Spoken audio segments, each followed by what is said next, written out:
Ladies and gentlemen, boys and girls, it's your boy Johnny Bananas, and I'm going to be covering a brand new season of the Challenge USA on CBS that, of course, I will be completely dominating on my podcast, Death, Taxes, and Bananas on the Ringer Reality TV podcast. Head over to that feed and follow us on Spotify so you never miss an episode.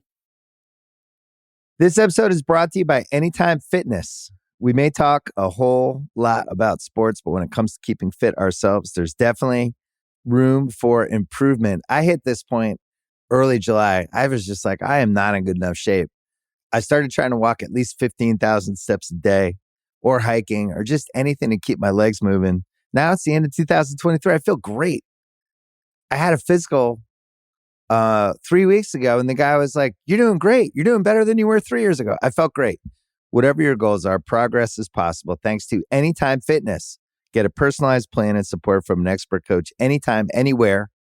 Visit anytimefitness.com to try Anytime Fitness for free. Start to train for your life. Terms, conditions, and restrictions apply. See website for details. This episode is brought to you by Read, Write, Own, Building the Next Era of the Internet, a new book from entrepreneur and startup investor Chris Dixon. If you're listening to this podcast, you know what it's like to be part of a community of fans. You value the people who play, perform, and create for everyone. Well, what if there are more ways to support them, more ways to be a fan? And what if you had even more ways to connect with the teams, artists, and other creators that you love? Even though creators make the internet valuable, how much value do they get for their work? Well, that's mostly up to a few big tech companies. Shouldn't creators get more from the platforms they make successful? More value, but also more say, more control, more ownership? Read, Write, Own explores an alternative future for the internet, one that reclaims control for creators, fans, listeners, and gamers, the people who not only use the internet, but make it useful. Read, Write, Own imagines an internet built by us for us. So order your copy of the book today or learn more at readwriteown.com. I need support staff to clear the room. Stand up and walk now. Hello and welcome to The Watch. My name is Chris Ryan. I am an editor at TheRinger.com, and joining me in the studio, my Hackney Diamond, it's Andy Greenwald! Chris, it's great to see you. It's great to see Kaya. Happy Labor Day, everyone. It's post-Labor Day now, right? Well, I hope everyone, took a moment to reflect on the labor movement in this country. I did, yeah. And now, as we were just saying before we hit record, the silly season of the summer is over. It's back to school time. It's below 80 degrees in Los Angeles. Feels great. Guess the Lines is back. I'm about to go fucking apple picking out in this piece. So I'm ready. Really? No, it's September, man. I love it. I love it. Today on the podcast, just to set the little table of contents for everybody. Okay. Carriage fees. How do they work? We'll talk a little bit about why the Disney channels may not have been available to you if you dialed up your cable subscription on your cable box and started channel surfing. And then you just got like a weird terse message saying the Disney Corporation is trying to screw us, so we're not going to carry their channels right now. We'll also talk a little bit about Winning Time and maybe How To with John Wilson. What's this maybe? Definitely How To with John Wilson. And then Andy, a segment that I know that you've been looking forward to for 8 weeks. No, 7, because the first 2 went up at once. The return of the Lioness tamer. I can't wait. By the way, we should start with that once we get through our news and notes section, front of the book stuff. You want to do Lioness up top? Yeah. Okay. I came here today to do 2 things. To chew gum and listen to you talk about enhanced interrogation techniques, and I'm all out of gum. Okay. I'm all out of enhanced interrogation techniques. I actually have gum, but Kaya said that's just really bad form to do that. God, you remember when Jacoby used to, when we first were doing Hollow Prospectus at Grantland? Yeah. And Jacoby used to have a lot of notes on mouth sounds. Yeah. Yeah. Jacoby had a lot of notes on everything. I think it was because I was doing a lot of nicotine gum back then. Yeah. And the reason why I was chewing nicotine gum is that when I moved to Los Angeles, I thought David Jacoby was going to be my smoking buddy. Yeah. And that we were all going to smoke in Los Angeles. And I got to the offices of Grantland on day 1, and I was like, hey, brother, want to go light a dart outside? And he was like, oh, I quit. He did that to you? Yeah, he was like, cold turkey, I quit. Wow. I thought that he was like a New York smoker when he lived in LA. You know what I mean? Like you cross the middle of the country and then it's okay. Like everything east of the Mississippi is like Vegas for your lungs. That's right. That's not right. the case? No. But then you power quit yourself. No, I mean, it depends on how you describe quit. Boy. It's is nicotine still a part of my life? Yes. Yeah, you still have a relationship but with not nicotine. with cigarettes. Yeah. Huh. Most of Jacoby's notes, however, were about how we shouldn't banter at the top of a podcast. How are you doing? Wow. How are you doing? I feel great. Yeah. I feel really good to be here. You made a reference to Hackney Diamonds. The new album from the Rolling Stones. Here's my thing about this. I'm thrilled they're making a new record. Fantastic. Great for those boys. Yeah. It did say in the metadata that this is their first album of original material since 2005's A Bigger Bang, which I believe had a strident anti-Bush doctrine screed, which I'm sure has aged better than Keith Richards' lungs. But I was going to say, I don't want to tell those guys how to do their job. They're the best rock band ever, and they actually were that when we were born. Yeah. So that's cool. Yeah. But if I had one eye on the mortality clock, I wouldn't let 2 decades elapse between records. I'd put something on wax. I think those guys were busy, Yeah. I think those guys were touring and Right. making billions of dollars while doing it. Right. And they're probably like, I imagine if you're in your late 60s, 70s, I know that they're in their 80s now, Yeah. but let's say 10 years ago. Right? And Keith Richards is like, I'm excited about this. UK garage. Did you say that he's trapped in a UK No, garage, or he's he was listening like, to how a bit about of we interpolate a bit of UK garage, a little bit of breakbeat culture into the Rolling Stones. And then by the time they get to that, Yeah. it's like, oh, that moment has passed. Do you think someone played Keith Richards' The Artful Dodger record and was like, Keith, mate, it's time, isn't it? Mad for it. I don't think so. We have a British show coming up that we're going to watch a little bit of, The Gold, also on Paramount Plus, along with The Lioness. The Lioness? Yeah. No, I wonder if I should start calling it The Lioness. I like that. Yeah. Maybe we should start calling shows just whatever we want. I think it's, that was what's his name did. That was the Matt Reeves thing, where it's just like, you don't take Batman seriously enough. Yeah. He's the Batman. He's the Batman now. Andy, do you have a cable subscription? I don't. Okay. I do. I know. And this weekend was the opening weekend of college football. I had not really been paying attention to the entertainment trades because I knew we had this long weekend. I knew I had plenty of time to catch You up. just wanted to unplug? Yeah, a little bit. And so I flipped around, I think on Saturday. Were you going to put on the U.S. Open, maybe? No, I was going to watch a little college football. And I was able to do that, but only on the Fox network. And it's because I subscribe to I'm a customer of a cable company that is in conflict with Disney. This is hitting home for me. Wow. So for people who don't know, let's tell them a little bit about the situation. Essentially every year or whenever these contracts come up, the cable companies, your Spectrums, your whatevers, Xfinities, yeah, they negotiate with content distributors, the studios essentially, right? On carriage fees, on what it's going to cost for them to carry per customer. What are they going to? I mean, that's how it passes on to the customer. Yes. And when I look at my cable bill, and it is incredibly high, I see you're being charged this for this package and this for this package of things, and some of it is movies and whatever. Are you paperless, or do you still get a sheaf of papers? No, I have file cabinets of all my bills. That's great. Yeah, that's useful. You're gonna need those. Yeah. No, actually, my mom does do that. Yeah. And it's just what are we doing here with life? I think my parents do it too, but it's hard to see underneath the boxes of Sara Lee products that are on the counter. But I think that they act as a paperweight, an effective paperweight. Right. So essentially what happened was Disney, which owns ESPN, which owns ABC, tried to ask for something. I don't remember what the exact fee upcharge was, but I think it was maybe $1.50 more per customer or whatever they were doing. And Charter put its foot down. Charter is this major cable company, said, we're not paying more for this. Or if you want us to pay more for this, we would like for our customers to have access to your OTT product. So that would be ESPN Plus, Hulu, Disney Plus. Yes. The sort of products that are, according to Bob Iger himself, the future of Disney in terms of their television offerings. We have arrived at, Matt Bellany wrote about this. There's a bunch of stuff from Benjamin McMullen in the New York Times that's very illuminating about all of this. The reason why I wanted to ask you about this stuff is that we are in day 100 and plus 29, I think, something like that. Well, for the writer strike, it's we're deep into the strike. we're entering another season, another queue of uncertain like content offerings.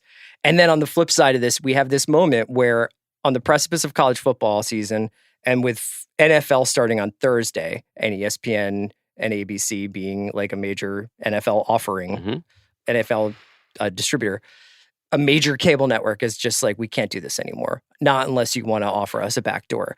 These backdoors are pretty common. Like I think for a long time, I'm not sure if they still offer it, but if you subscribe to HBO through your cable company, you get HBO Max for free. There are like, there often when you see these things, it's like log in through your cable provider. Right. So there are traditionally ways to have these backdoors into the OTT products, but it's just wild to me that we are seemingly arriving at this like crossroads where a bunch of these things are kind of falling apart at once. I think it's fascinating, and it's you've zeroed in on the part of it that actually is fascinating, I think, even to the layman, which is Charter saying, you have been saying the quiet part loud for so long now that we need to talk about this in public. And the quiet part is the cable bundle is dead. Yeah. And that is not part of our future. That is not part of our great nation's future. And we are systematically dismantling our commitment to those consumers and to that industry. And we are putting our prime resources towards streaming. Now, you pointed out that like you could subscribe, if you were paid for HBO through your cable plan, you could get HBO Go or HBO Now or HBO Max or all these now defunct services. Yeah. That was primarily during an era when that was your easiest ability to watch the content you subscribe to on demand or on the go. Yeah. On your devices. I'm often on the go. Play- And that's often when I want to watch HBO. HBO Go in some ways suited my lifestyle the best. It did. Yeah. Just like for a long time, I was like, Chris, a healthy alternative in the morning would be yogurt. And you were like, how could I do that on the go? And then I pointed out in the kids aisle, the Go-Gurt product. And you're like, this appeals to me. Yeah. This is my But sensibility. it's tough because I already have my phone in my hand watching HBO Go. But that's the beauty of the Go-Gurt product. No sponsors, but you can just squeeze the tube into your mouth while going in any whatever capacity you need to go. So they are basically saying to Disney, you are taking these things away from us and you are forcing us into some pretty challenging existential waters here because you've publicly said that you are making programs for people who pay for the Disney Plus product or pay for the ESPN Plus product or whatever. So, okay, let's talk about it and let's hash this out in public and say, how are we both going to survive this? It's funny, Bob Iger took the time in Sun Valley to be like, the writers are being a little bit inconvenient. This seems to be a lot more inconvenient, I would say, in terms of the company's bottom line, because in the midst of all of this tumult, the carriage fees for ESPN are still money printed for them. Yes. That's still a huge bulwark of their plan. And if you listen to Matt Bellany on the Town, he even recently was talking about how one of the things, Disney is in rough waters right now, but they do still have some revenue streams, like cable, like, apologies for the rough waters comment, but cruise ships, like amusement parks. You take one of those planks away, plus original content being made, then you're really talking trouble. The big picture about all this that I find really interesting brings me back to the writer's strike and the current labor unrest in Hollywood. This was phrased to me really well the other day, and I think this is probably a good way to understand where things stand coming out of Labor Day, which is the studios did their big public leak of their offer, which they felt, and of course they would feel this way, was quite reasonable and made significant concessions monetarily in terms of potential basically raises for the writers. This was met with a lot of derision, not just because of the leaking of it, but because it was not nearly enough. And one thing that the AMPTP does not seem to understand, and hopefully they will soon learn to understand or come to understand, is that this disagreement has gone past being financial. It is philosophical. Yeah. We are not talking about deserving a 10% pay bump versus a 5% pay bump. Writers are talking about, can you prove that you value writing as a profession so that it can be a profession in this town? I think actors feel the same way. That's a very, very different argument. Now, I think that actually understanding that would be a path towards some sort of resolution. But once again, we have these financially driven, shareholder driven, old school capitalist whales like Bob Iger trying to fix a philosophical problem with financials. Yes. And that is ugly, but it's also very indicative of where we are at this particular moment. Yeah, I just think that look, I mean, as Matt pointed out, as Bellany pointed out in his What I'm Hearing column, his newsletter that he sends out through Puck, he was like, this is sort of a tradition unlike any other where a cable company and, whether it's, Dodgers games in LA, like it does seem like seasonal that it gets into a staring contest about, oh, hey, you know what, we're going to pull. Yeah, this isn't new. We're going to This has drop happened. this. Mhm. This has happened before. And often what happens is around sports and people demand essentially to get the NFL, and there's some sort of compromise is made. I find that the whole idea of offering people who subscribe to a cable company this free membership essentially to, or some tranche of like studios OTT offerings to be fascinating. On one hand, I'm sure it helps at times to kind of inflate eyeballs and minutes spent and, all these other things. But you do wonder whether or not if ESPN is eventually going to turn into ESPN Plus, or if ESPN Plus is going to be a huge hub for most of their stuff. Like whether or not the fact that all those people who are watching it via, say, a Charter or Spectrum are not paying for it is actually like, that's a Wall Street thing where they might be like, yeah, I know you say all these people are spending this amount of time watching the featured group of the US Open or whatever it is that you've got, or the featured group of the Masters, but they're not paying to watch that. This is like what Skarsgård did with India in the last season of Succession. That's right. There are two Indias. There are moments. I mean, again, we are not fiduciaries, but I'm not even. I didn't even bring this up to be like, let's break down the numbers, as much as between a bunch of blockbusters seemingly moving to 2024, Disney moving most of its Marvel content to 2024 after Loki, the strikes, as you said, becoming post-financial and now philosophical, where you see people being like talking about some of the ideas and being like, I will strike on this forever, you know? And now you've got like this sort of collapse of this oncoming collapse of cable. We're in this incredibly tempestuous time. And it's fraught because this is happening, this shift to philosophical debate, let's say, is happening concurrently at a time when money is no longer theoretical, right? I mean, this has been underscoring a lot of the conversation over the last year and a half, but at a time when interest rates were what they were and you could borrow against whatever, you could prop up your bottom line with just shareholder growth. You didn't have to say how much they were paying or in which of the two Indias they lived in. I bought so many vape stores just because you? Money was cheap. That's incredible by you. Now the bill is coming due. Are they still operating as vape stores, or are you considering pivoting? That's the thing. I might just start showing ESPN there. Actually, in the same way that like during a hot day, cities open like cooling centers. You could go through Los Angeles and be like, watch the Clemson game here at this abandoned vape store. And if you want to suck down some strawberry banana smoke vapes, like go for it. That's your genius. I mean, that's a little tough because bottom line does matter. And you can't just write checks that your company's ass can't cash anymore. You have to actually be able to cash them. So I don't know. I wonder if Bob Iger wakes up every day being like, why did I come back to this? But at the same time, then he looks around and he's on the yacht that's attached to his larger yacht. And he's probably like, this is fine. I have to imagine that. I don't want to put it as simply as like he likes being powerful and he likes being loved, but he's really only one of those things right now. Yeah. So I think that when he exited, it was just like, this guy brought us the sort of avalanche of Marvel and Star Wars that all dorks inside of adults wanted. And he also has just overseen this pretty much uninterrupted run of growth and public adoration for Disney. And then he goes away and it gets bad. And now he comes back and he's like, I fixed X, Y, and Z.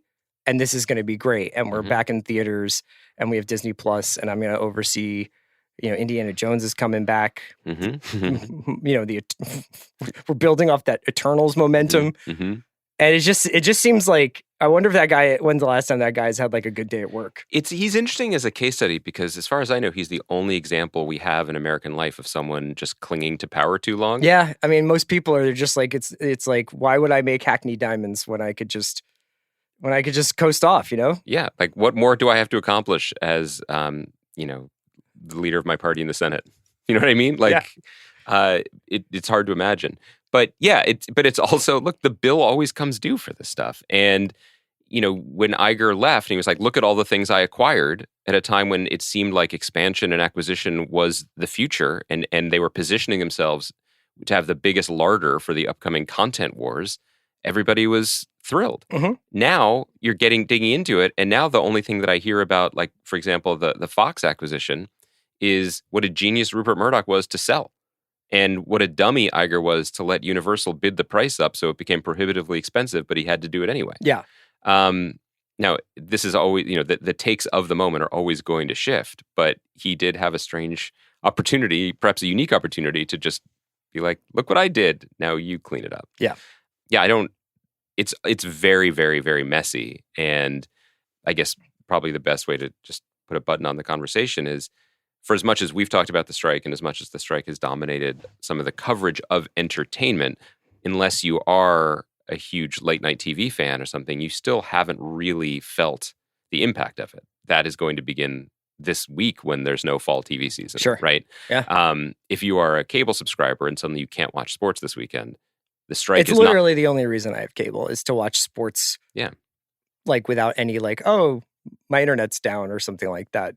Ironically, my internet comes through my cable company. So it's there you go. Damned if you do. So do you have, what do you, if you don't mind me asking? Wow. Okay. Do you use Live YouTube TV? No. I'm still a fool with DirecTV. Oh, okay. Really? Mm-hmm. Interesting. Didn't you have some issues? Oh, yeah. Okay. Yeah. But Okay. I'm too lazy to unbundle I'm in myself. too deep. If I had to guess, there's 3 people in the studio right now. It's you and me. Mhm. And it's Kaya McMullen, our Mhm. producer. I bet Kaya's a cord cutter. Hardcore, right? Yeah, I haven't had cable since I left my parents' house. I think, I don't want to put Kai on the spot, but I heard she recently got some new passwords for herself on some of her streaming services. You know what? I do is I do have my own Netflix account now. Thank you very much. Congrats, yeah. Thank you. I'm a big girl now. Mhm. I use my dad's DirecTV login on the occasion that I do. You want to watch the Oscars? Yes, when I want to watch the Oscars or when I want to watch like a Stray Warriors game. Okay. Stray Warriors game. Mhm. I didn't know that. Yeah, I'm from the Bay Area. No, I know, but we learned each just I just never heard you be like, hey, did you see that Warriors game last night?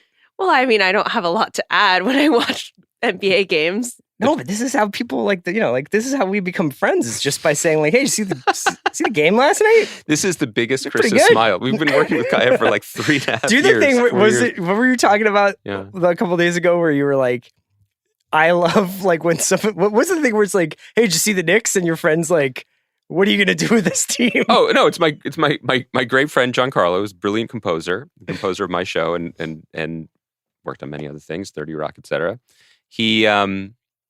He's a lifelong New Yorker, does not really care about sports, and wears a beaten up Knicks hat. It's his favorite hat. And he wears it out in public, and people will be like, what do you think of the game last night? And he goes, what are you going to do? And that's always accurate, right? Yeah. What are you going to do? What are you going to do? Can you believe how good these guys are or how bad these guys Yeah, are? It all fits he's like, on what are you going to do? This, or he just goes, this team. Yeah. And and the other person's like, I know. And it Yeah, could yeah. be good or it could be bad. Yeah. No problem. Okay. It is a great equalizer. Yeah. Sports. You should do that more often. I think that would be like an interesting curveball from Kaya. If she just showed up in a Draymond Green jersey, that would be a surprise. Kaya's more of a Jordan Poole guy. Wow. It feels like generationally he's more of a like, I don't have my own password to Netflix. He definitely I know doesn't. enough about sports to say I'm not a Jordan Poole guy. Yeah. Thank you. That's Joe House now, right? Yeah. That's Joe House's problem. It's his cross to bear. This episode is brought to you by Mint Mobile. New Year's resolutions are fun the first couple of weeks. Then you kind of maybe conveniently forget about them halfway through January. No shame. It happens to us all. But this year I have a foolproof plan, at least when it comes to saving money. Just switch to Mint Mobile and you're done. Goal accomplished, because for a limited time, their wireless plans are $15 a month when you buy a 3-month plan.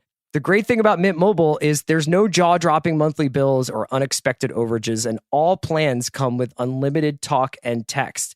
Get this new customer offer today at mintmobile.com/watch. Additional taxes, fees, and restrictions apply. See Mint Mobile for details. TaxAct knows you don't look forward to taxes. TaxAct doesn't even look forward to taxes, and TaxAct is a tax software company. It's basically TaxAct's whole thing. If TaxAct did things over, maybe TaxAct would end up teaching kindergarten or leading fly fishing tours. But that's a different story for a different ad. So why don't we just agree that taxes aren't fun, but you still have to do them? TaxAct's filing software can help you do that. TaxAct. Let's get them over with. Inspired by the life of the savvy and ambitious Colombian businesswoman Griselda Blanco comes a new Netflix original limited series. Griselda tells the story of a devoted mother who, with her lethal blend of charm and relentless savagery, creates one of the most powerful cartels in history. Witness Sofia Vergara's captivating transformation into the godmother of the underworld. Griselda, now streaming only on Netflix.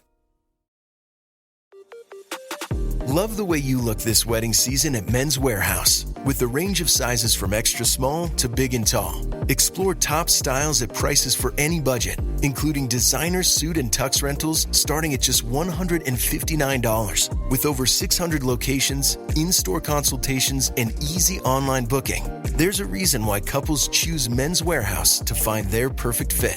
Men's Warehouse. Love the way you look. All right, do you want to talk about Lioness first? When you say talk about, I really want to hear you talk about it. I am not... Here's how I've prepared this. Before, can I just put a pre-apology?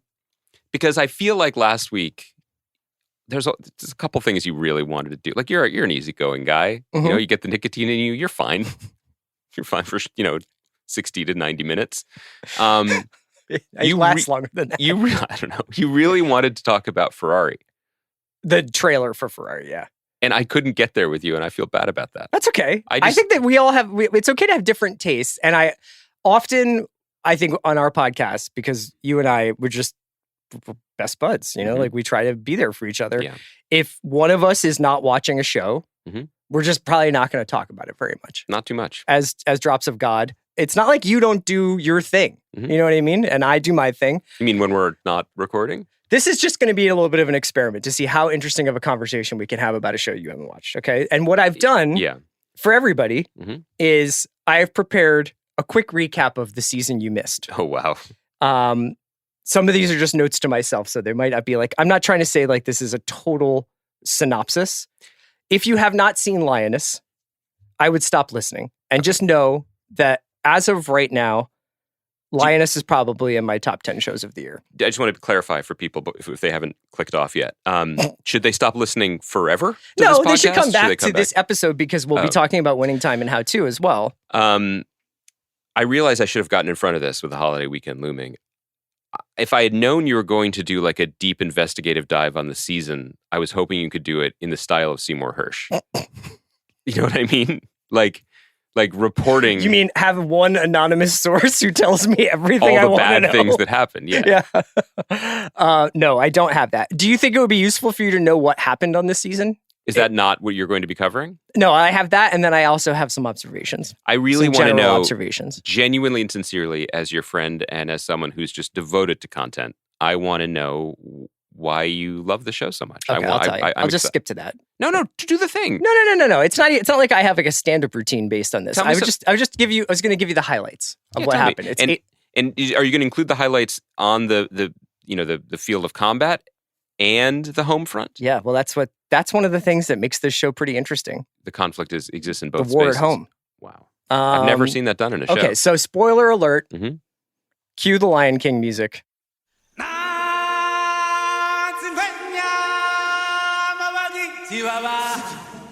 For Lioness, Special Ops : Lioness, but I can pretty much tell you that they wanted to call this show Lioness. I think that they put the Special Ops there because to build a franchise. Because it seems like they might want to build another franchise. Chris, did you know that recently in New York City, I took my daughters to see The Lion King on Broadway, and one thing that show, this is relevant, really brings up is that you know who does the hunting in a pride? The Lioness. Did you know that from the show? No, I don't. They don't really even get into too much why they're calling it the Lioness program. But it's really about people. But we've solved lions, that. Yeah. We know why.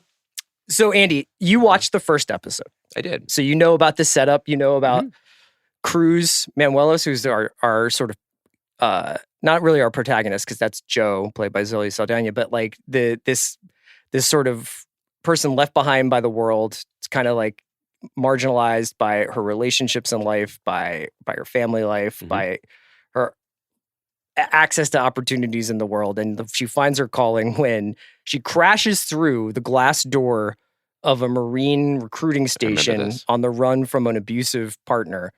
And the Marine steps in between them in this conflict and then is like, seems like you want to be a Marine.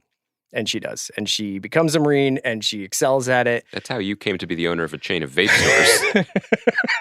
You just crashed into the wrong Hesher's establishment. That's right. It seems like you'd like to own a vape store. So I think a lot of people, anecdotally, were turned off by the second episode, which you did not see. No, I was turned off by the second episode. Okay, so where she is put through advanced interrogation techniques to see how much she could withstand were she ever captured, like her predecessor was. Her predecessor, who is unceremoniously executed with a drone strike ordered by her own boss, because it's essentially as like a mercy killing, but it's also to clear the sort of slate of like any evidence of the Lioness program existing.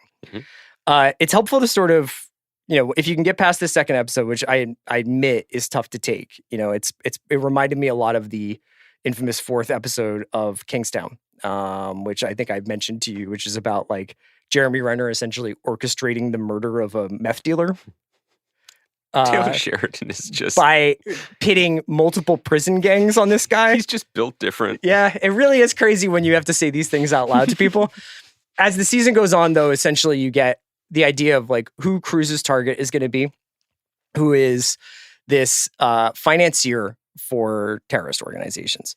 And he is operating as an oil dealer. Like he basically like moves black market oil essentially to Russia and China, but like his other job is acting as a bank for a lot of terrorist organizations. Seems like he doesn't need another job. No, I mean, you'd think, but like it's tough out there. Yeah, I mean, wake up and grind. Right? If he's got one hand on HBO Go and the other hand on the Go-Gurt, That's right.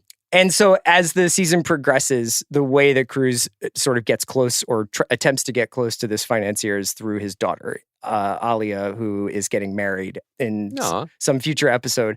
And so she is like kind of on her bachelorette stag do run where she's going to the Hamptons and she's going to New York City and she's partying because she's going to get married in a couple of weeks to this guy who is essentially her father, maybe in the making. He's a financier, not for terrorist organizations, but is working in investments, but seems to have a lot of access to security information. Okay, so as the season goes on... Are we invested in this couple? Are we like, let's hope these crazy kids make it? Well, funny you should mention that, because what starts out as obviously a professional job for Cruz becomes more complicated when her and Alia consummate their relationship. Oh. Yeah. And they start to fall in love. So whoa. Cruz's main issue here is that like she's not trained for matters of the heart, right? She doesn't know like how to deal with her feelings for this woman when she's also trying to get close enough to her father to execute him, essentially. There's a whole other subplot going on about some incursions into the homeland, into the United States by some terrorist organizations. And there's a couple of really dynamic set pieces throughout the season. One in pretty much ripped right from the Sicario highway traffic jam shootout. It's not plagiarism if you wrote the first If you version. wrote the first one. And then there's also, I mentioned a kill team in a safe house in San Antonio a couple weeks ago. You seemed pretty interested in that. I am. I mean, again, it's cool when like what you're like calling yourself a kill team. Yeah. You know what I mean? Well, it's QRF. It's a quick response force, I think. Oh, yeah. No. That could be anything. So while all this is happening, we get to know a little bit more about the Zoe Saldana character, Jo, and her relationship with her husband, Neil. They're in a little bit of an open relationship because they were having problems with their marriage. And she's a kind of absentee mom because she's constantly being called away to these far-flung places to oversee some pretty gnarly shit. So Neil's really watching the shop, but not watching it well enough because at some point during the season, their teenage daughter not only gets in a massive car accident, but it's found out that she's pregnant when that happens. So there's a whole bunch of stuff that goes on with that. But it's more functions as a reason why Jo is like distracted and also wants to stop doing this and get a desk job. Anyway, what you really need to know is that everything kind of builds and builds and builds. We learn more about Nicole Kidman's Caitlin character, who's Zoe Saldana's boss. Do we learn where she's from in order to be speaking that way? I really don't know. Okay. I don't know what's up with the eyebrows. I don't know what's up with the accent. I'm going to talk a little bit about the appearances of certain actors in this show. Okay. Essentially, it all culminates with a lovely looking wedding in Majorca. Oh, they do get married. Yes, and spoiler of all spoilers, Cruz kills the shit out of both Alia's husband to be and her father. Like really, really, really does a number on them. This is in the finale? And escapes, yes. And when she escapes, and she escapes from Lioness too, or escapes from? Well, she gets back on the boat, and she essentially says to Joe, "Look what you made me into. Like, look what you've done to me." And she's like, "You're a fucking liar. And all I did today was change the price of oil."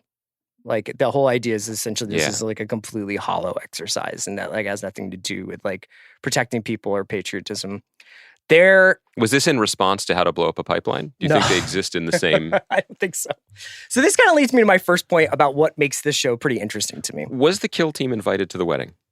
In a sense, they were on a yacht off the coast. They were around. Wearing flippers and holding silenced machine guns. They were ready. Yeah, they extracted.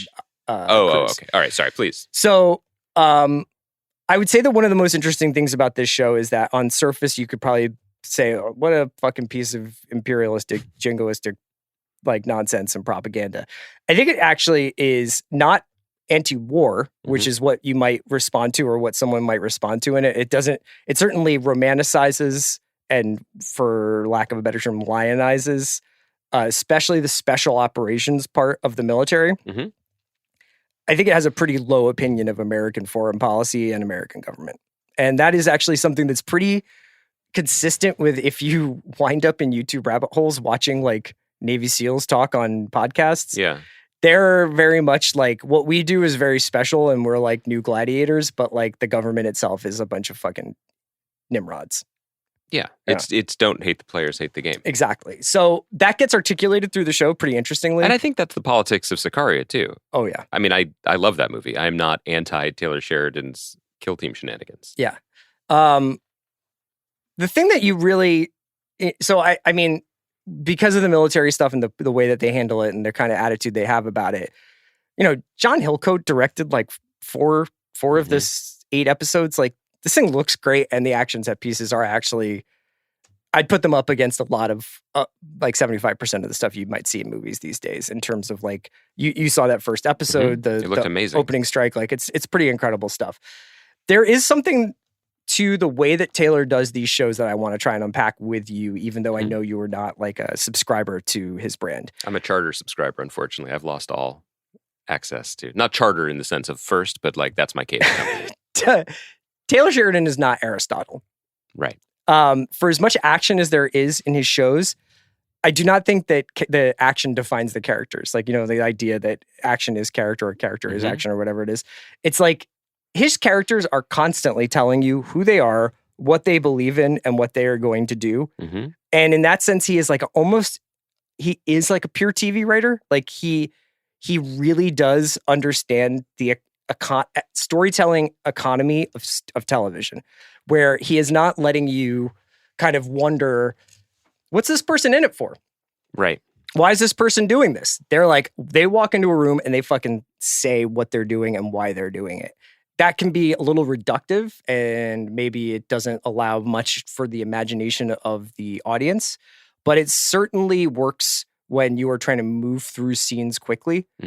And specifically the way that he has constructed a lot of these series where they're essentially like miniseries. You know, Kingstown, I think, is the only one that I would say seems to be operating, and Yellowstone, obviously, where you're like, oh yeah, this could go on for as long, I guess, as you wanted it to.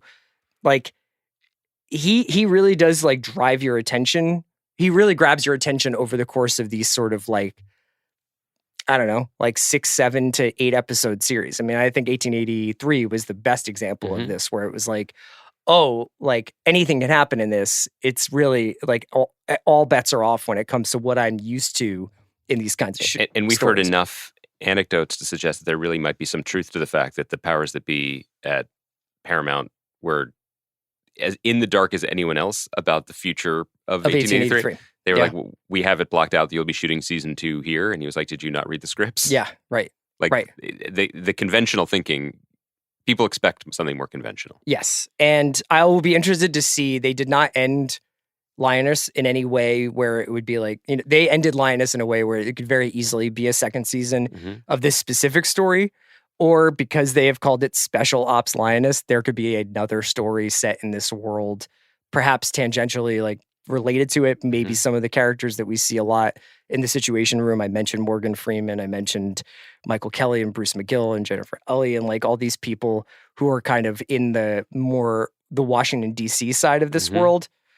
I could definitely see that being a thing if they wanted to do more of it. And if Zoe Saldana was like, that was the season that I wanted to do. The other big thing to know about Taylor Sheridan and why I think his shows work really well is he is a fucking melodrama merchant. Yes. Like there is a Grey's Anatomy skeleton underneath all of this muscle and masculine I totally posturing. agree with this. The stuff in Joe's family life, you're watching and you're like, right, they're going to gesture to like the kids being annoyed that she's always gone, but that's going to be way in the background. And in the middle of the season, he essentially like flips the kind of foreground background of the series itself. And like her family life is essentially like 2 episodes, full episodes. So a quarter of the season. And it winds up becoming, while ridiculous, like in some ways pretty engaging because you're like, I'm way more interested in this person's home life now because the show isn't just saying like, oh yeah, don't worry, man, Joe and her marriage and her kids, like, but really what we want to do is have more extraction scenes and more like fighting going on.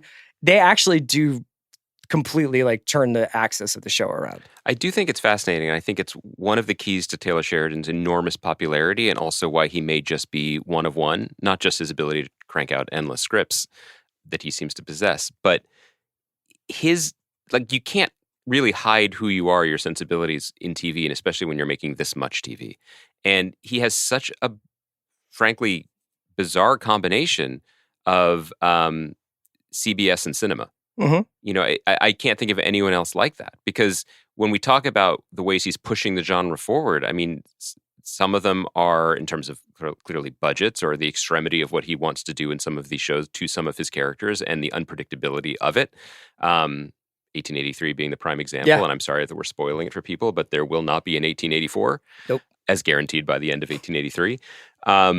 But at the same time, when I watch the shows, I find it hard to settle in because some of it feels like something that was on TV 25 years ago. Yeah. There's something structural to it. When you read the plot descriptions of some of his shows, they are not that different than reading a plot description of like Brothers and Sisters or Once and Again or some of that like early 2000s hour-long network drama about a family who has a company and also a bunch of different love interests. There are numerous kettles to draw friction from, right? You need to have as many as possible. Usually when someone comes from movies and says, I'm an auteur, I'm going to carve out the space for myself, they don't just naturally gravitate towards that kind of storytelling, which also makes it that helps understand why CBS or Paramount are so heavily invested in him because he makes their shows. He just makes them through his own particular lens. I still think, like, when you describe some of the things that make Lioness compelling to you and the people that show up in it, I am interested. Yeah. Because as I said, I like Sicario. I think to me, I still am not comfortable with that collision of those two sensibilities. Like, everything that you're describing in Lioness, to me, in a vacuum, would work better as a movie because you wouldn't have to backfill and front fill and side fill all of the stuff where the people walk into rooms and say, actually, I'm a trauma surgeon. Right. You could just be like, this is a fucked up slice of a moment and walk away from it, which is what Sicario does best, I think. So that's the part where it starts to lose me. But frankly, that makes my argument irrelevant because that's where it gains millions of Americans. Yeah. Because they're watching it on their stories box. I also think that it just appeals to more than just guys who listen to special ops podcasts on YouTube. You know, it winds up making it a little bit more three-dimensional, even if those dimensions still feel like particularly like soapy sometimes. Like there is a lot more to it than just like this person, her training, her spy story, and then the military action around it. I do I appreciate what you're saying though, because I do think it's really, it's not just pointless. I think it's actively lazy to be reductive about one guy's politics or the politics of a show, because he doesn't fit neatly into any box. No, and I don't think actually I think he obviously has some opinions about like the way the world works, and clearly has a really like masculine, pretty like maybe outdated masculine way of like writing dialogue or what people say to one another. And then funnily enough, like often will make a woman the lead of his show. And in this case, the three main characters played by Zoe Saldana, Nicole Kidman, and Layla D. Oliveros are all, it's like that they're essentially like the three like most on-screen people here. But also I think the coverage of this the coverage of him and his shows is outdated as some of our political coverage is too, because it does strike me from the shows of his that I've seen and the interviews that I've read that his main takeaway, and you were alluding to this, is that the way the systems work in this country are fundamentally broken and have been corrupted. And there have been betrayals to Americans and to the America's contract with the larger world. What's kind of interesting about this moment is I think that people from all binary spectrums of political thought feel that way. Yeah. It's what do you do about it? Well, and what are our responsibilities towards that? So there's a really interesting moment on this show that I think some people might you could show this in a focus group, and I think the focus group would be split. There's a moment where Cruz is starting to doubt whether she can do this anymore. Like she's just like, I think that like my heart is in play here. I'm not trained to be a liar. I'm trained to be a soldier, and I'm not trained to pretend to be somebody that I'm not. And she's like, I think that I need to pull out. Like, I can't do this anymore. This is once they've become romantic. And on their way to Spain to go to like the first staging area before they go to this wedding, the Joe character makes Cruz watch footage of terrorist incidents that have been linked to the target, the guy who's financing these incidents. She's like, I'm going to make you watch hours of footage of terrorist incidents that we have. And you could watch that and be like, that's propaganda. Like that's this person being like, what we're doing, which is essentially like paramilitary, like non-sanctioned assassinations, is justified by, these acts, these terrible acts. But I kind of watched it and saw somebody being indoctrinated into a cult. And I think that when the show ends, when the season ends, she has broken that spell and is like, that was a fucking lie. Like, and she even says, like, all you did was kill an old man and guarantee that Alia's eventual kids will grow up hating us because they'll hear about what happened to their grandfather, and is it told in a bare-knuckled way? Yeah, but I think it's a lot more nuanced than just like America always has the right answer to these things. Well, also, we're existing in a world where the entertainment options of how we talk about America or American power are either stories like this or literally Captain America. Yeah. Well, they have to be like viewed through the lens of like allegory or fantasy. Yeah. Yeah. And so, I mean, again, this is easy for me to say as someone who chose not to watch the show. And somebody wrote like a graduate level thesis on the Sokovia Accords. I did. Thank you. I feel like my work is often repurposed, but rarely cited. Yeah. And I know that on Twitter you like to go around and just be like, I've been writing about the Sokovia Accords for quite some time, and I would appreciate you seeing me. Do you mean X? I do that on X. I'll wrap it up just by saying that there are parts of Taylor Sheridan's work where I think it suffers for him not having maybe the same level of accountability that other television makers have, where they're like, I have to satisfy like my corporate overlords, or there's other creative partners who are telling me that like they think it should go one way or another. Much has been made of Taylor Sheridan's comments on writing staffs, and we've talked about that before. There is one thing that I think happens, though, is that sometimes there's like weird shit remains in the show. And the weirdest thing in this show is by far the marriage between Caitlin, played by Nicole Kidman, and her husband, Errol, who is played by Martin Donovan, who is... Martin Donovan's on the show? A wildly powerful and successful trader, like financial guy. Right. And the extent... I think they must have shot him in 2 days. all their scenes take place with him in a room looking at his like Bloomberg terminal and then essentially squeezing Go-Gurt giving a mouth. monologue about like the way the world really works. Yeah. And they trade information. She's essentially like, I'm going to Spain. He's like, oh, okay, so you're going to Spain, so that means this is happening. You know what I mean? Like and then he'll be like, you should know that the reaction to this will be this if this happens, you know, and like there's a whole idea of like whether or not like the people who are in charge of the Gulf states need an opposition, need like a basically an element like this to be out there to stay in power, because otherwise people would start asking questions about economic inequality in those areas. Leave that to a much more knowledgeable podcast. But in another show, either there's like a reason why these people are having these conversations every second episode, or they're cut, I think.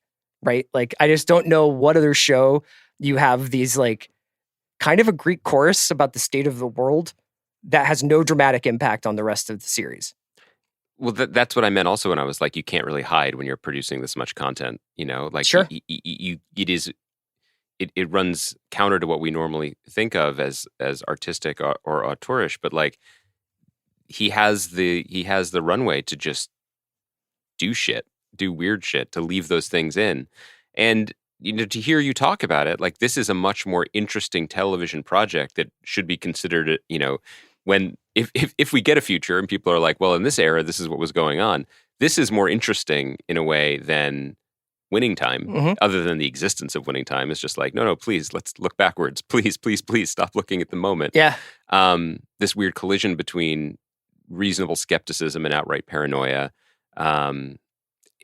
It's interesting, but to me it comes down to also the ask is pretty great. To be a Taylorologist the way you are requires quite a time commitment, because he produces in volume. I still know when my hand isn't great with him. Like I think I got an episode or two into Kingstown season 2, and I was like, I think this was maybe one season of ideas here, and the dynamics that he sets up a lot of the times is like, it's so tense and the sort of stakes are so high that it doesn't really lend itself to I mean, it's what's happening with Yellowstone. It's like Casey on Yellowstone has killed like 50 people, you know, like there's no world in which this guy is still like, I work for like the Bureau of Land Management or wherever the fuck he works. Like, he's a murderer at a certain point. Like, and that's the TV problem. If it was a movie, yeah, Casey would be like, the movie is the first 2 episodes of that show, which are fucking incredible. And then there's a couple of movies within it that are pretty interesting.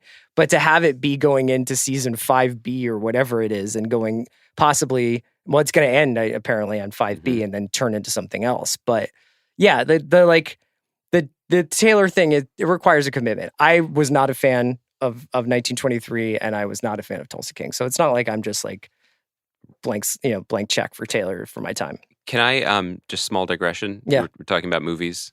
You're talking about the great Martin Donovan. Have you seen that the Hal Hartley collection is on Criterion? Yeah. Do you want to know how you saw it? From you? Yes. Okay. I was trying to do a bit where we're like chatting. Chris told me about this. Kaya, leave that in. I want people to know that sometimes I make a mistake. You're welcome. I wanted to know, speaking of things that are maybe or maybe not relevant, like for people have heard us talk about, I think in passing, the films of Hal Hartley, who's a great indie filmmaker from the 90s that was incredibly formative to me, I believe to you as well. His movies have been really hard to see or almost entirely unavailable. I have VHS tapes of some of them. They are now available on Criterion.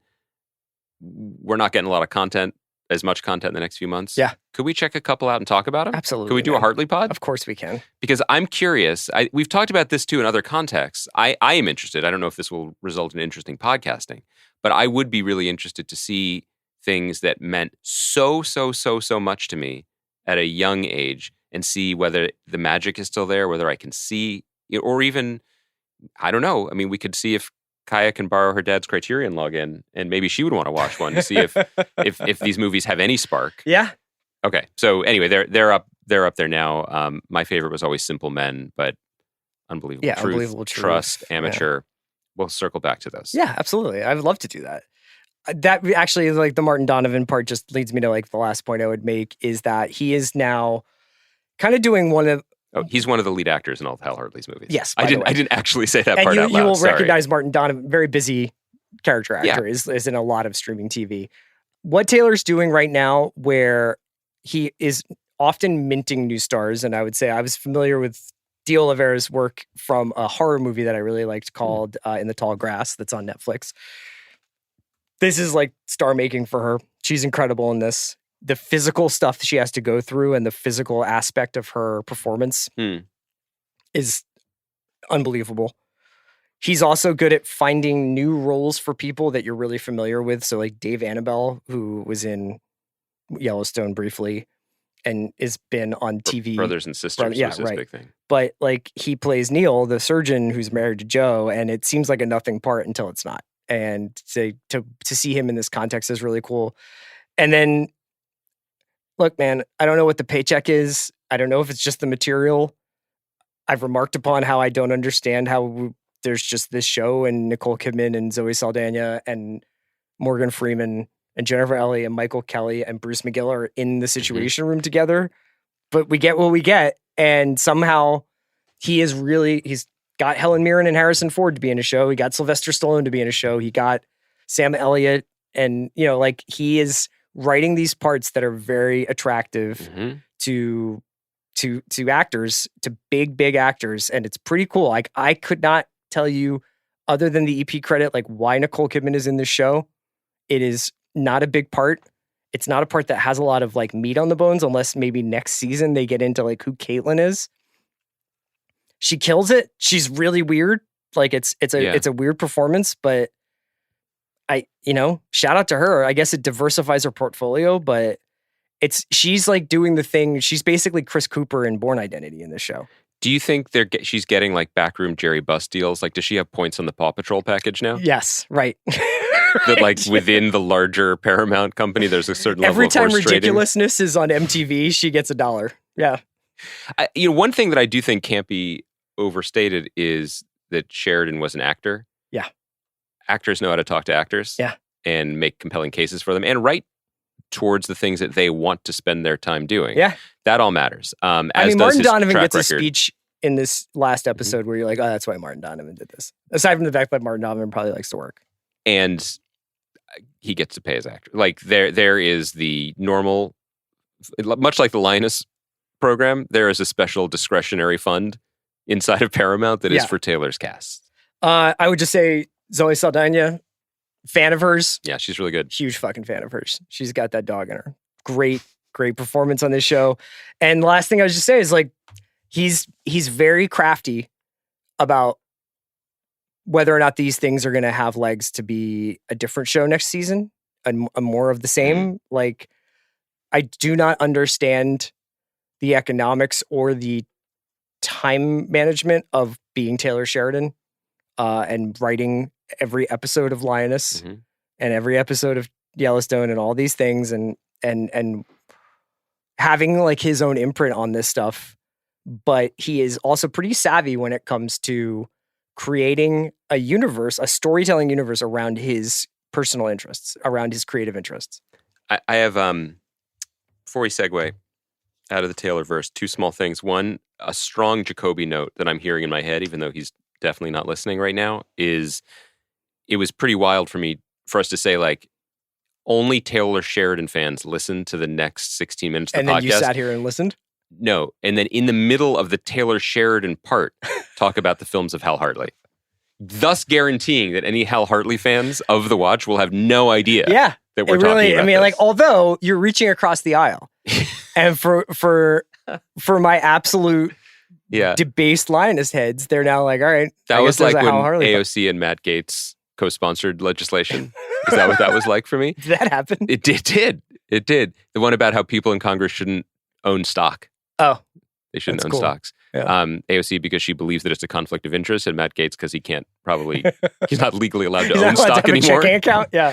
The other piece was, you said that Zoe Saldana has dog in her. I agree. I just want to put this out as a plea. Like, this has come up a couple times. Like, I love this. This is something that Chris believes in now, that separates not the men from the boys, but from the people with dog and people without dog. Yeah. And when you say it, you're thinking of the image that we've seen of like the X-ray of Darius Slay's ribcage, and there's Yes. just 3 dogs standing there. And I think someone needs to give you a template to put the dog X-ray on any picture. Right. The But it's only like- Photoshop guy we know is Damon Lindelof, who's busy. Yeah, but it's like we at the watch, we're gonna probably more often than not give that dog owner to Elizabeth Moss, more than Right. Darius Slay. Right, but that's what I'm saying. Yeah. So we could easily crowdsource dogs inside of members of the NFL. Yes. But less so stars of Hal Hartley films. Right. So that's something we need to work Martin on. to bridge Donovan the has that divide. dog in him. Does he? I think so. Okay. Over his life, he's had some dog in him, Yeah. Okay. but other times not, and that's okay. I thank you for indulging me. I thought that was fascinating. Okay. It was probably not as funny as you were hoping. Kaya, start recording again. Okay. We could pick the pod back up. You want to talk about winning time? I do. I gotta talk about this episode. So you watched this I week's did. episode. I This is- also know about basketball. Okay, this Just one's getting a little. Yeah, first of all, I had no idea. Yeah. I had no idea Pat Riley became the coach of the Showtime era Lakers. That was a curveball. Yeah. I did not see that No, coming. this was probably, I would say this is the best episode of the series. Yeah, it was great. Yeah. Like, here's the thing about this show. We can spend 5 weeks being like, why does this exist? What a weird expenditure of HBO or of Warner's dwindling fortune. This is just Wikipedia with pantsuits and weird film stock choices. Okay. But when you stumble into a moment when history and poetry align, when like some dramatic shit happened, and then you have Oscar winner Adrian Brody playing a very famous and compelling figure. They needed to, I think that what we needed is 2 things. Over the last 2 episodes, it has slowed down. Yes and no. It slowed down, then sped up really weirdly. Well, yes. But yes. But it's I think maybe better than slowed down is it focused. And Okay. it focused on the Westhead Riley quasi rivalry, friendship, whatever, Mhm. and magic, and like who gets to decide where this team goes Mhm. and why they want what they want. And I think that like really clarified the show. I mean, I didn't mean to be snippy about it. It's like, yes, I know what happens in basketball. Mm-hmm. I thought that this episode also was just really well done on a visual level. Did you feel like the show gave short shrift to Pat Riley's innovations in the 1-3-1 defense, which is actually what won them the titles over the next few years? Yes. Was that your main takeaway Yes. throughout all of it? Yeah. That like when he I'm was, not trying to be like I'm friggin' Bob Ryan. I'm just like I feel like Chris's main problem was that when Riley was like yelling at Michael Cooper, he didn't say, but fundamentally you're one of the strongest defending guards in the league, and history will win that, will fucking prove that. Was that your problem? No, it was not. It's just an entertaining hour of television. I just had such a great time with it. And I think we said this at times in the first season, that for a show that seemed to want to be very Adam McKay and be very innovative, and we're having fun with history and we're playing fast and loose with it, and we're saying something about now by saying something about then, the secret sauce that made the season work was when it became a sports movie. Right.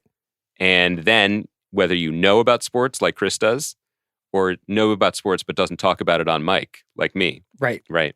Right. Big defensive guru over No, here. Tex and you're Winter just in like, the flesh. Yeah, you're one of the only sports fans who doesn't like to talk about what you know about sports. Yeah, never. Yeah. Never. I just talk about which players Strong have, silent type. have that dog in them.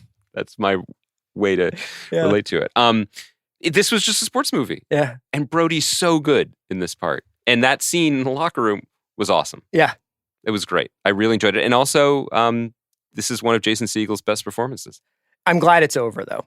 Yes, it was. There was nowhere else for it to go. Yes. I think that it And- was calibrated specifically to be like, this is not a long-term thing. And he was on for obviously a season and a half of television. So it's not like it was a guest spot. No, and he did a good job with the turn of we're rooting for him as an underdog to there is no dog in him. But I did feel like the way that he calibrated the performance, or the way that they've designed the performance, made it so that it was like there was really, even if you didn't know what was going to happen, it would have been hard to imagine Jason Segel's version of Paul Westhead lasting with that team, you know? Absolutely. And again, however much it wants to try to suggest more complicated contexts or narratives about the past, it's still the good guys are the heroes. Mhm. The good guys are the winners, and they're the ones we care about. Yeah. Whether it's Magic or whether it's Riles or whatever. But hugely hugely, hugely entertaining. Yeah, and it is actually, from a sports fan's perspective, really kind of cool to see Brody playing these moments of Pat Riley before he's Pat Riley. I feel like, there are some of these characterizations are very much like, you'll know me later on when I become super famous. Yes. And it's like, Pat Riley is like, fuck, man. Like, am I going to make rent? Am I going to have a job? And the because it's a longer term arc and because Brody's playing him, the father stuff works for me more than it did with the Larry Bird episode or the bottle, portion of that episode. I also I haven't done this up to now with the series, but I did go onto the internet computer YouTube, and I watched the actual press conference where Jerry Buss was like, there are two coaches of this team, and then Jerry West was like, Pat Riley is the coach of this team and nobody understands. And I thought that was really interesting too for what the show, what it wants to do and what it takes tons of liberties. We're mentioning Larry Bird, like on the Winning Time version of it, Larry Bird drops out of school and then comes back and he sees his father's committed suicide. That actually happened while he was in high school. Yeah. Like little things like that seem to suit no one but the writer of the episode. But the press conference is verbatim, including the interruptions from members of the media saying with or for. Yeah.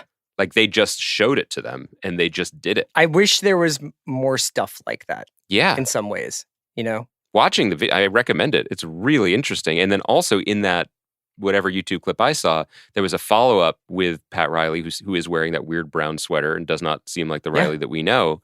And his demeanor is, as you were saying, as someone who was not the person that he was about to become. I really dug it. Let's wrap up by talking about the end of How To with John Wilson, which is a show we sort of adopted very late as a talking point on this show because I think the show itself demanded that as it got into more meta commentary about like its own existence. Now, I don't really know a ton about him and I don't know a ton about like the sort of project that he's embarked on here, but I have found this season to be utterly captivating, both in the way that I think other seasons have been, where they're just like these observations on life, but then also as like acts of filmmaking and also commentaries on the idea of making a show of found footage and like how you actually like kind of create that. But this last episode seemed to speak of like larger questions that John Wilson is trying to answer for his own life outside of this TV show, and perhaps why he is not going to make this show anymore. This show is a miracle. The show is brilliant. This show, 3 seasons of it, I hope will live on and be watched and be considered as important, as much as silly as that word could be. If it takes 1 to 5 houses of the dragons to fund something like this, okay. Yeah. I will take that. Yeah. I will align with you, Congressman Gates, and I will sign onto this legislation. This is a healthy trade-off for me. Clip that. Yeah. Clip it and like put it on our socials. Yeah, just like I align with you, Congressman Gates. The end. Sometimes what I give you are weapons. Do you know what I mean? Like you can use this. I trust you. I would never. And I feel the same way about our diverse listenership. I'm not saying that I want our listeners to Photoshop your face onto Mitch McConnell freezing up's face and then also Photoshop a dog in him. What kind of dog? Is the dog sleeping? Is the dog distracted by a shiny ball? The dog is chasing its tail for 30 seconds. What is that dog up to?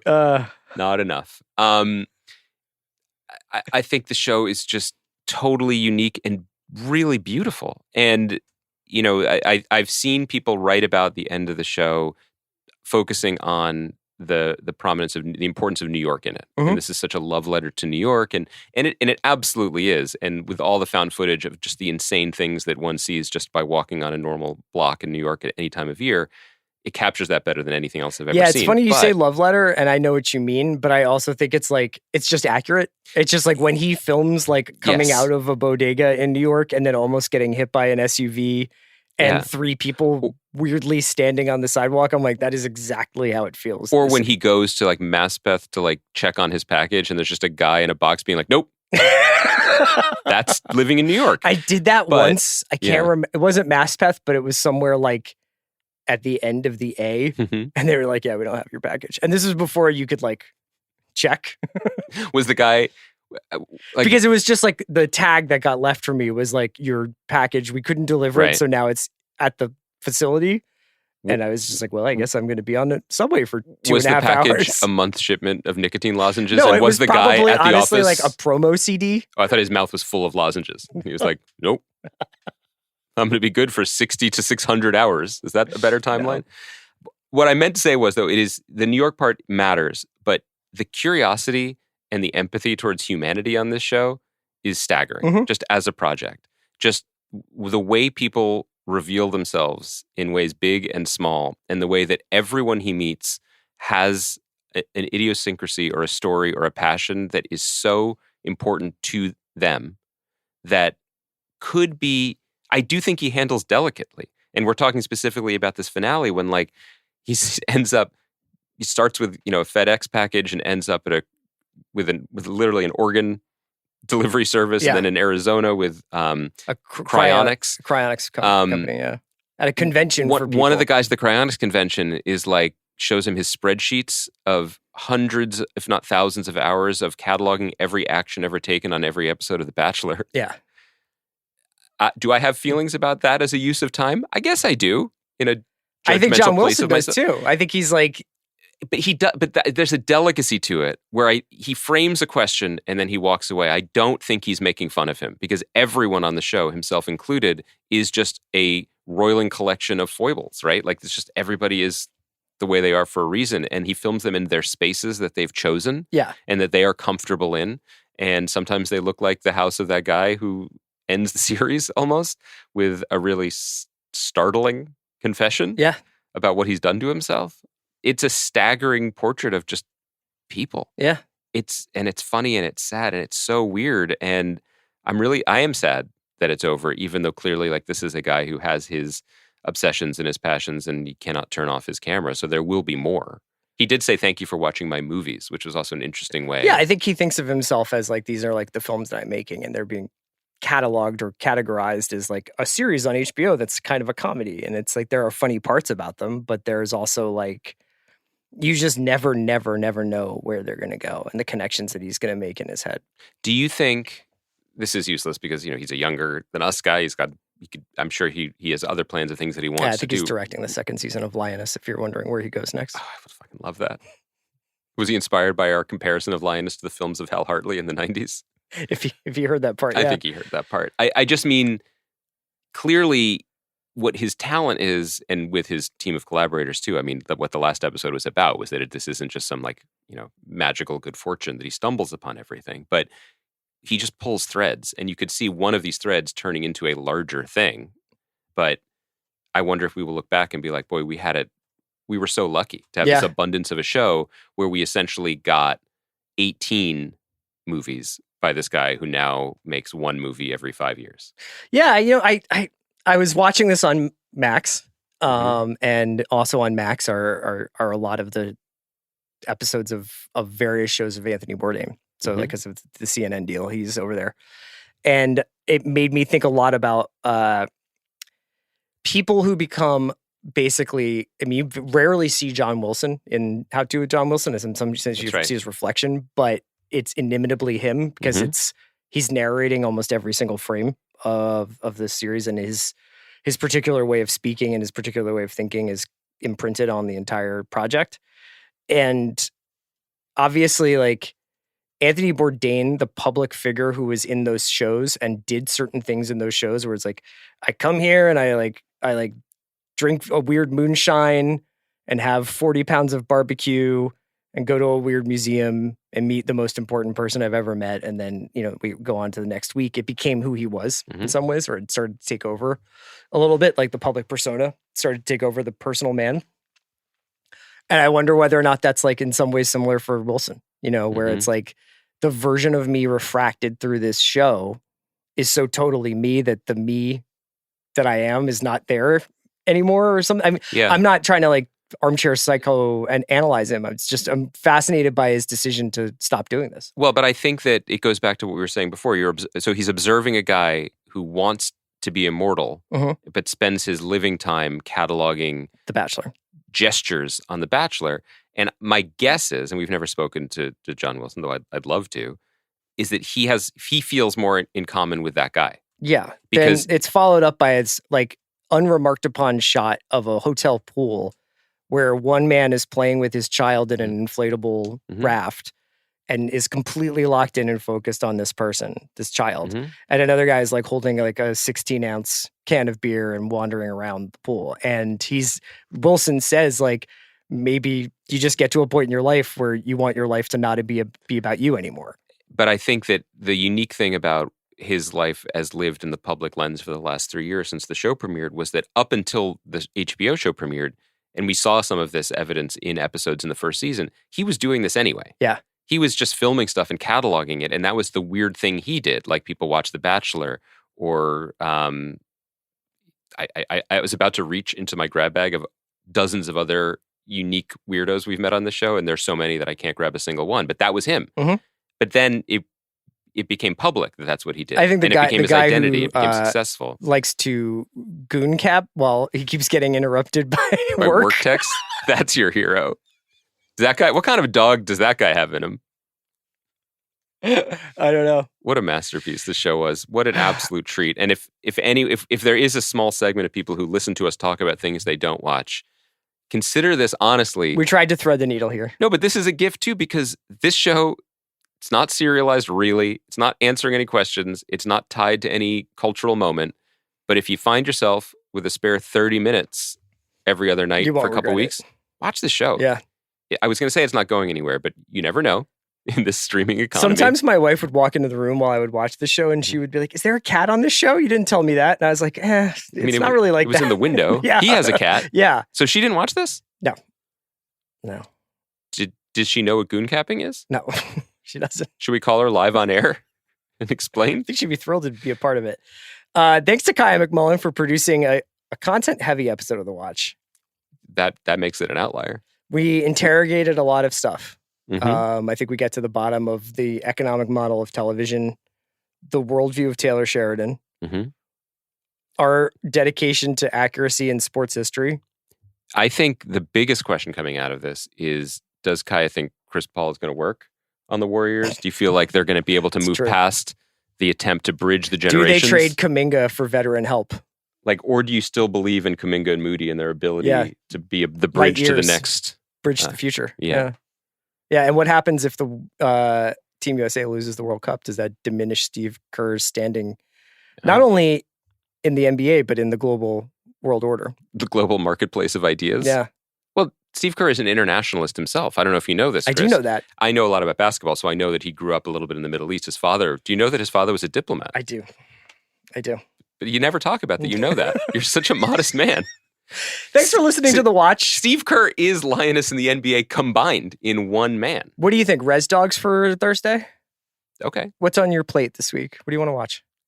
Chris, school starting back up, my plate is just, I can fill it. I can go up to the buffet now and I can just load it up. Okay. I'm excited. I'll find something for us to check out. Maybe we watch 20 episodes of Top Boy before Thursday. When's this new season you're excited about? Thursday. I'm excited because Barry Keoghan is in it. Do you know what's rough though? Is that we can be like, haha, imagine watching that many episodes of television to prepare for something. And then Mallory is like, hold my Go-Gurt. Yeah. And she would do that. Yeah. So let's have Mallory watch all of Top Boy for Thursday. I'm sure she's got plenty of free time. Thanks for listening to The Watch. We'll see you guys on Thursday. This is a good one, Prince.